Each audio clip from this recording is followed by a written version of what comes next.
دعوت اسٹیج تو حضرت الحاج حضرت مولانا مفتی ریاست علی صاحب استاد حدیث دارالعلوم دیوبند سے کہ وہ آئیں گے یقین کی باتوں سے سامنے. میری سب سے گزارش ہے جو باہر کھڑے ہوئے اندر تشریف لے آئیں. مفتی صاحب کا باضابطہ بیان شروع ہو چکا ہے, سبھی اندر تشریف لے آئیں. اس طرح کھڑے نہ ہوں, بالکل تشریف لے آئیں.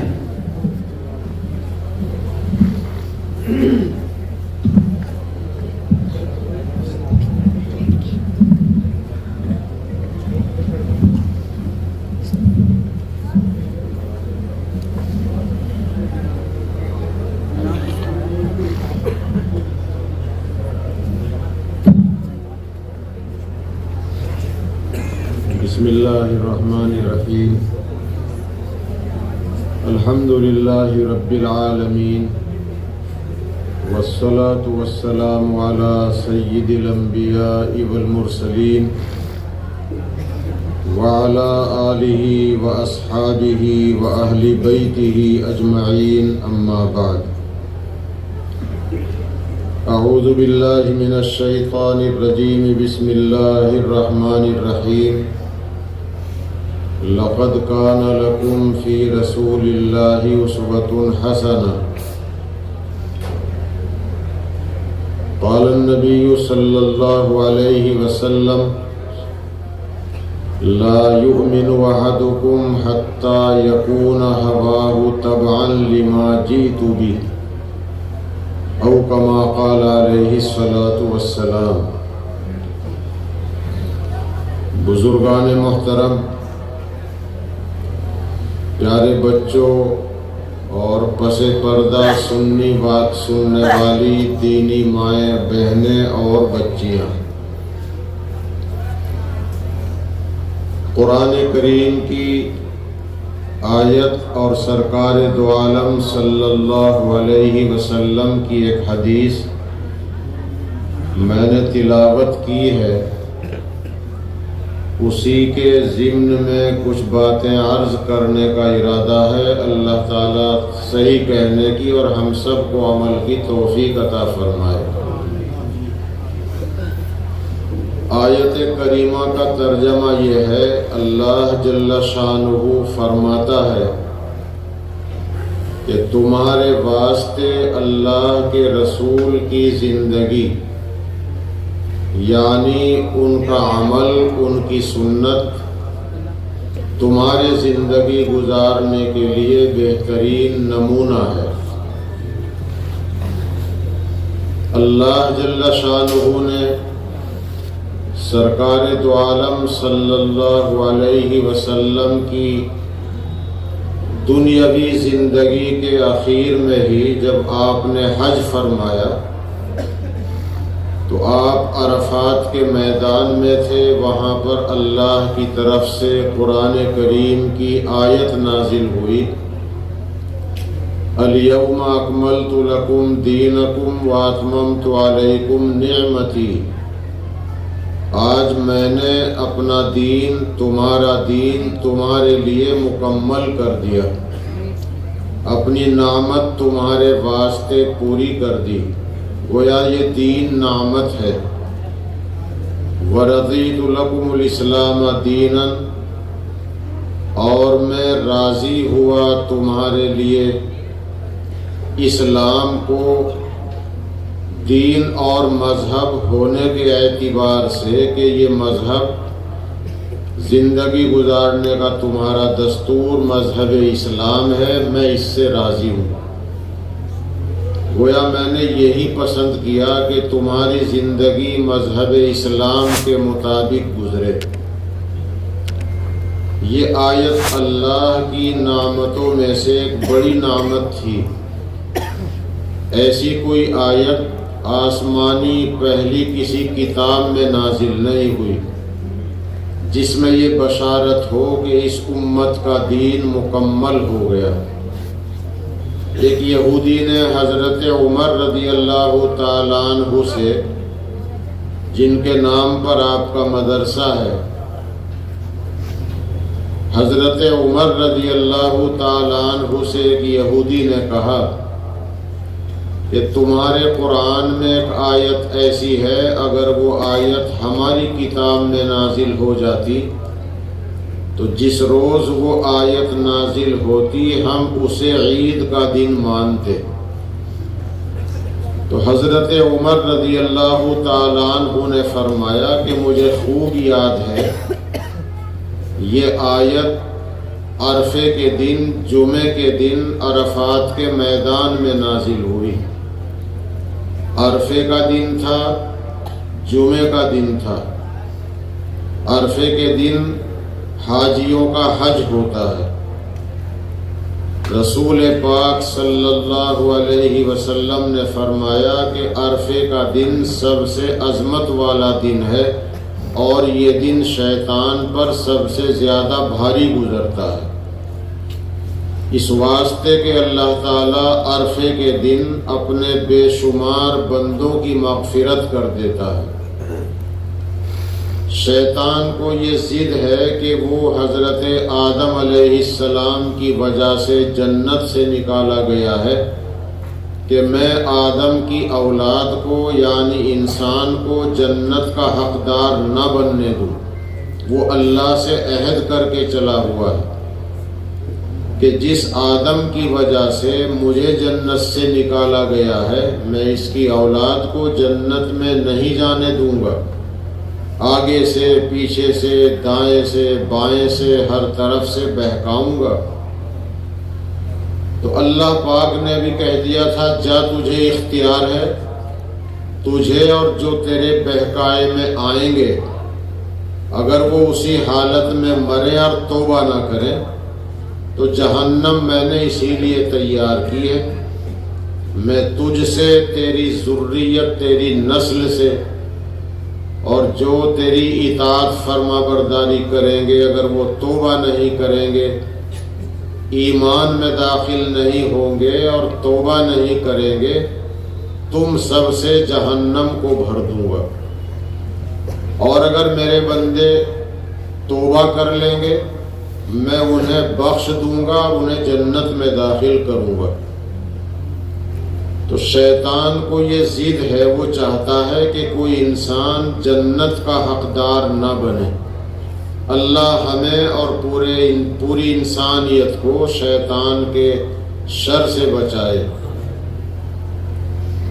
خیر، عرض یہ کر رہا تھا کہ یہ دین اللہ کی نعمت ہے اور دین محمد الرسول اللہ صلی اللہ علیہ وسلم کی وفات سے بھی پہلے مکمل ہو چکا ہے۔ اللہ نے اس کی بشارت، اس کی خوشخبری پہلے ہی دے دی ہے کہ تمہارا دین میں نے تمہارے لیے مکمل کر دیا ہے۔ اور پھر خدا پاک یہ فرماتے ہیں کہ تمہارے لیے میرے رسول کی زندگی اور ان کا عمل نمونہ ہے۔ اس کا مطلب یہ ہے کہ ہمیں اپنے تمام کام رسول پاک صلی اللہ علیہ وسلم کے طریقے پر، ان کی سنت کے مطابق، شریعت کے مطابق انجام دینے چاہیے، مگر ہم جنت سے بری کر کے جہنمی لکھ دیتا ہے۔ تو کچھ خوش نصیب جہنم سے بری کیے جاتے ہیں، کچھ بد نصیب جنت سے بری کیے جاتے ہیں، جہنمی لکھے جاتے ہیں۔ اس لیے اس رات کو کہتے ہیں شب برات۔ سرکار دو عالم صلی اللہ علیہ وسلم کی زندگی میں بھی شب برات آئی ہے اور آپ کے ذریعے ہی امت کو معلوم ہوا ہے کہ اس مہینے کی 15ویں رات شب برات ہے۔ اس رات کے متعلق آتا ہے کہ اللہ تعالیٰ پورے سال کے فیصلے کرتا ہے کہ کس بیمار کو اللہ کرے شفا نصیب ہوگی، کون خدا نخواستہ بیمار ہوگا، کس کے کاروبار میں اللہ کرے نفع ہوگا، کس کے کاروبار میں خدا نہ کرے نقصان ہوگا۔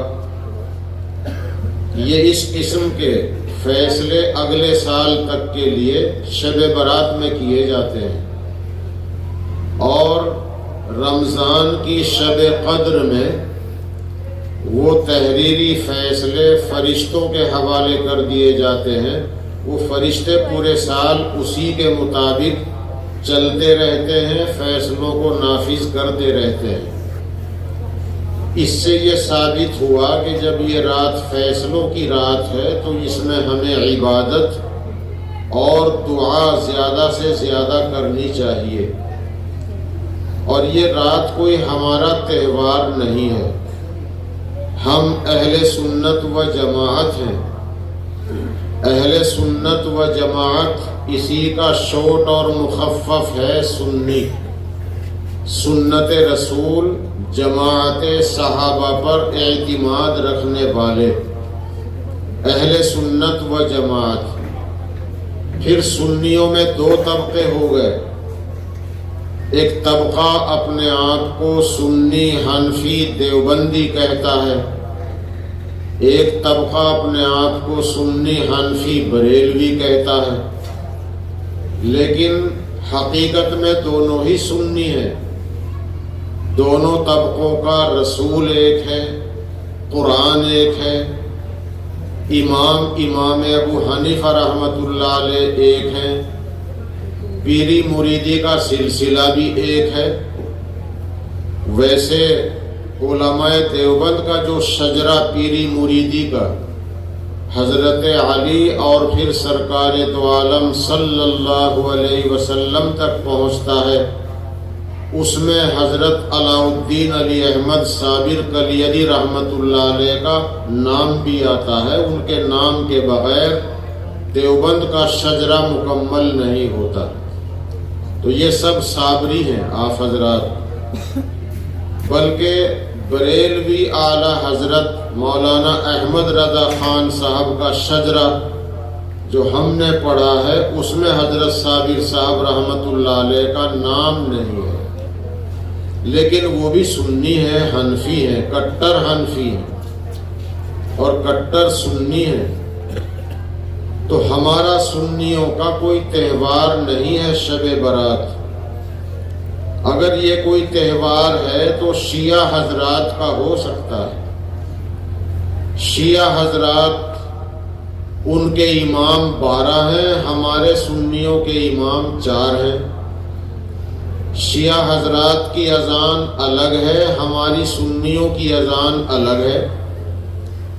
جو شیعہ حضرات ہیں ان کی اذان 5 وقت نہیں 3 وقت ہوتی ہے، ان کی نماز 5 وقت نہیں 3 وقت پڑھی جاتی ہے۔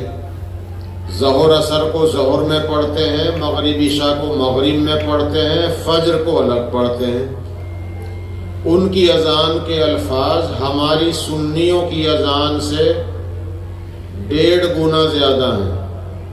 ان کی اذان میں اللہ اکبر الگ الگ 4 سانس میں ہے، پھر اشہد ان محمد الرسول اللہ کے بعد ان کی اذان میں ہے اشہد ان من المؤمنین امام المتقین علی ولی اللہ وصی رسول اللہ و خلیفتہ بلا فصل، پھر حی علی الفلاح کے بعد حی علی خیر العمل ہے، پھر اس کے بعد فجر کی اذان میں الصلاۃ خیر من النوم ان کی اذان میں نہیں ہے، جبکہ سنیوں کی اذان میں الصلاۃ خیر من النوم ہے۔ اس کا معنی ہے نماز نیند سے زیادہ بہتر ہے۔ ہمارے کسی نان مسلم بھائی کو شبہ ہو گیا تھا، میں نے سنا ہے کسی نان مسلم بھائی نے شکایت کر دی تھی کہ مسجد کے ملا جی صبح ہی اعلان کر دیتے ہیں اسلحہ تو خیریت سے پہنچ گیا۔ وہ ہے الصلاۃ خیر من النوم، صلاۃ کے معنی نماز، نماز نیند سے زیادہ بہتر ہے۔ سرکار دو عالم صلی اللہ علیہ وسلم فجر کی سنت پڑھ کر تھوڑی دیر لیٹ جایا کرتے تھے، تہجد کے وقت سے جاگتے تھے، اور کبھی آنکھ بھی لگ جاتی تھی اور سونے کی وجہ سے ان کا وضو نہیں ٹوٹتا تھا۔ وہ فرماتے تھے میری آنکھیں تو سوتی ہیں، میرا دل نہیں سوتا۔ تو ایک دن حضرت بلال رضی اللہ تعالیٰ عنہ حاضر ہوئے، نماز کی اطلاع دی۔ اندر سے حضرت عائشہ رضی اللہ عنہا نے کہا کہ حضور کی تو آنکھ لگ گئی ہے۔ تو حضرت بلال نے کہہ دیا الصلاۃ خیر من النوم، نیند سونے سے زیادہ بہتر ہے۔ رسول اللہ صلی اللہ علیہ وسلم نے سن لیا اور آپ نے کہا بلال بہت اچھے الفاظ ہیں، ان الفاظ کو فجر کی اذان میں بڑھا لو۔ لیکن شیعہ حضرات اس لفظ کو اذان میں نہیں کہتے، پھر اللہ اکبر الگ الگ 2 سانس میں ہے، پھر لا الہ الا اللہ 2 سانس میں ہے۔ نماز ان کے یہاں ہاتھ چھوڑ کے پڑھی جاتی ہے، سنا ہے سجدہ ٹھیکری پہ کرتے ہیں، وضو میں سنا پہلے پیر دھوتے ہیں کہ پیروں سے آدمی چل کے آیا ہے۔ رمضان میں افطاری سنیوں کے بعد کرتے ہیں اور سحری کی بندش سنیوں سے پہلے کرتے ہیں، اور پھر ان کے امام 12 ہیں اور ہمارے سنیوں کے مشورے ہیں، اللہ انہیں بھی ہدایت عطا فرمائے۔ صحابہ کرام رضی اللہ تعالیٰ عنہم سے بہتر کون ہو سکتا ہے؟ صحابہ کرام نے تو اللہ کے نبی کے پیچھے 20 رکعت پڑھی ہے، جتنے دن جتنی رات بھی پڑھی 20 رکعت پڑھی ہے۔ پھر جب سے صحابہ کرام نے اس کو پابندی سے شروع کیا تو 20 رکعت کا اہتمام کیا ہے۔ آج کا کوئی خلاف حدیث عمل کرنے والا اپنے کو اہل حدیث بتائے اور وہ یہ دعویٰ کرے کہ تراویح 20 رکعت ثابت نہیں، 8 ہی رکعت ہے، وہ غلط کہتا ہے۔ 8 رکعت کا ذکر جس حدیث میں ہے وہ تہجد کی 8 رکعتیں ہیں، تراویح کا جہاں ذکر ہے وہاں تو 20 ہی رکعت کا ذکر ہے۔ خیر، شیعہ حضرات کی تراویح 8 ہیں۔ اب ذرا سا یہ سمجھیے کہ شیعہ حضرات کا تہوار شب برات کیسے ہو سکتا ہے؟ ہمارے لیے تو عبادت کی رات ہے، رحمتوں کی رات ہے، مغفرت کی رات ہے۔ جتنی دیر ہو سکے عبادت میں گزاریں، دعا کریں، قرآن پاک کی تلاوت کریں، تسبیح پڑھیں، صدقہ خیرات کریں، مرحومین کو ثواب بخشیں۔ اگر کسی کو پریشان کیے بغیر آسانی سے جا سکے قبرستان بھی حاضری دے سکتے ہیں۔ رسول اللہ صلی اللہ علیہ وسلم کا ایک مرتبہ شب برات میں اکیلے کا قبرستان تشریف لے جانا ثابت ہے۔ فاتحہ درود مسجد سے بھی ہوتا ہے، گھر سے بھی ہوتا ہے، قبرستان جا کر بھی فاتحہ درود پڑھ سکتے ہیں، دعا کر سکتے ہیں۔ اب یہ سمجھنا ہے کہ تہوار شیعہ حضرات نے اس کو کیسے بنایا۔ رسول پاک صلی اللہ علیہ وسلم پر نبوت کا سلسلہ ختم ہو گیا، آپ کو اللہ نے خاتم النبیین کہا۔ ہمارا عقیدہ ہے کہ حضرت محمد صلی اللہ علیہ وسلم آخری نبی ہیں، ان کے بعد کوئی نیا نبی آنے والا نہیں۔ پرانے نبی حضرت عیسیٰ علیہ السلام آئیں گے، وہ آسمانوں پر زندہ ہیں، وہ نئے نبی نہیں، پرانے نبی ہیں۔ تو نیا نبی کوئی نہیں آئے گا۔ شیعہ حضرات نے نبوت کو امامت کے نام پر جاری کیا۔ انہوں نے سوچا اگر ہم نے کہا حضرت علی نبی ہیں، حضرت حسن نبی ہیں، حضرت حسین نبی ہیں، حضرت جعفر نبی ہیں، موسیٰ کاظم نبی ہیں، تو کوئی مسلمان مانے گا نہیں، کیونکہ سب کا عقیدہ ہے کہ رسول اللہ صلی اللہ علیہ وسلم آخری نبی ہے۔ تو انہوں نے ان حضرات کو نبی کہنے کے بجائے امام کا لقب دیا۔ ایک تو ہمارا امام ہے، مسجد کا امام ہے، پیشوا ہے، رہبر ہے، اور جن بزرگوں کو انہوں نے امام کا لقب دیا ہے، ان میں سے 11 کو ہم بھی اپنا بزرگ مانتے ہیں۔ حضرت علی رضی اللہ تعالیٰ عنہ، حضرت حسن رضی اللہ عنہ، حضرت حسین رضی اللہ عنہ، پھر ان کی نسل، اولاد در اولاد جتنے بزرگ ان کی نسل میں تشریف لائے، ہم سب کو اپنا پیشوا، اپنا بزرگ مانتے ہیں۔ لیکن شیعہ حضرات کے یہاں امامت کا مطلب یہ ہے، امام معصوم ہوتا ہے، اسے گناہ کا خیال بھی نہیں آ سکتا۔ ہمارا سنیوں کا عقیدہ ہے کہ انسانوں میں صرف نبی معصوم ہے، اسی لیے نبی کا درجہ فرشتے سے افضل ہے۔ ان کے عقیدے میں امام بھی معصوم ہے، امام جیسے سامنے دیکھتا ہے پیچھے بھی دیکھتا ہے۔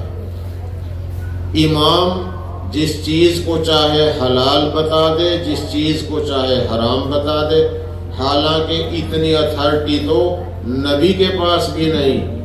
نبی تو اللہ کی ترجمانی کرتے ہیں، اللہ نے جس چیز کو حلال بتایا نبی اسے حلال بتاتے ہیں، اللہ کی حرام کی ہوئی چیز کو نبی حرام بتاتا ہے۔ شیعہ حضرات کے عقیدے میں امام ماں کی ران سے پیدا ہوتا ہے، پیٹ سے پیدا نہیں ہوتا۔ پیٹ سے پیدا ہونے والا بچہ ناپاک پیدا ہوگا، اسے غسل دینا فرض ہے۔ اگر بچہ پیدا ہوا مرا ہوا پیدا ہوا، غسل دینا اسے بھی فرض ہے۔ اور اگر بچہ زندہ پیدا ہوا ہے، غسل دینا اسے بھی فرض ہے۔ اگر بچہ تھوڑی دیر زندہ رہا، زندہ پیدا ہوا، ہاتھ پیر ہلائے، آنکھیں کھولی، سانس لی، لیکن اس کے بعد اللہ کو پیارا ہو گیا، ماں باپ کے لیے ذخیرہ بن گیا، بخشوانے والا بن گیا، تو اس کی نماز بھی پڑھنی پڑے گی، کیونکہ بچہ زندہ پیدا ہوا تھا، چاہے اس کے کان میں اذان نہ ہوئی ہو۔ جو زندہ پیدا ہوا ہے نماز اس کی پڑھنی پڑے گی اور غسل بھی دینا پڑے گا۔ غسل تو